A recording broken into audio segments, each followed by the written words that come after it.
Hi friends, തട്ടുകട special മുട്ട bread ഓംപ്ലേറ്റ്. എൻ്റെ പൊന്നേ, ഒന്നും പറയാനില്ല. പൊളി പൊളി പൊളി സാധനം.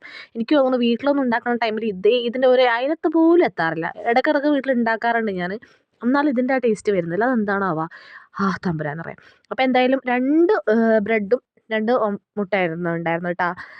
അപ്പോൾ അത്തപ്പഴം കഴിച്ചപ്പോൾ തന്നെ എനിക്ക് വയറ് നിറഞ്ഞു. ഞങ്ങൾ ഉത്സവത്തിന് പോയിട്ട് വരുമ്പോൾ ചെറുപുഴ ടൗണിലുണ്ടായിരുന്ന തട്ടുകടയിൽ നിന്ന് കഴിച്ചതാണ് കേട്ടോ. അവിടെ ഭയങ്കര തിരക്കായിരുന്നു. ആൾക്കാരെ ക്യൂ തന്നെ. അവർക്ക് എന്താ പറയുക, അത്രയും ആൾക്കാർ.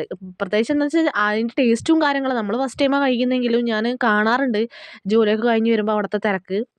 അപ്പോൾ ഒന്ന് എന്തായാലും ട്രൈ ചെയ്യാമെന്ന് വിചാരിച്ച്. ചൂടോടുകൂടി കഴിക്കണം, അടിപൊളി സംഭവമാണ്. പക്ഷേ കടയിൽ തിരക്കായതുകൊണ്ട് ഞങ്ങൾ വീട്ടിലേക്ക് മേടിച്ചിട്ട് വന്നിട്ട് വീട്ടിൽ നിന്നാണ് കഴിക്കുന്നത്. അപ്പോൾ ഇച്ചിരി ഒന്ന് തണുത്തു എങ്കിലും അതിൻ്റെ ആ ഒരു എന്താ പറയുക, ടേസ്റ്റിന് ഒരു മാറ്റമില്ല. ഇതുപോലൊക്കെ കഴിക്കുന്നവരുണ്ടെങ്കിൽ കഴിച്ചിട്ടുണ്ടെങ്കിൽ ലൈക്ക് അടിക്കുക. അപ്പോൾ നമ്മളെ വീഡിയോ പുതുതായിട്ട് ആരെങ്കിലും സബ്സ്ക്രൈബ് ചെയ്യുക. വീഡിയോ ഇഷ്ടപ്പെട്ടാൽ ലൈക്ക് ചെയ്യുക. Tata bye bye.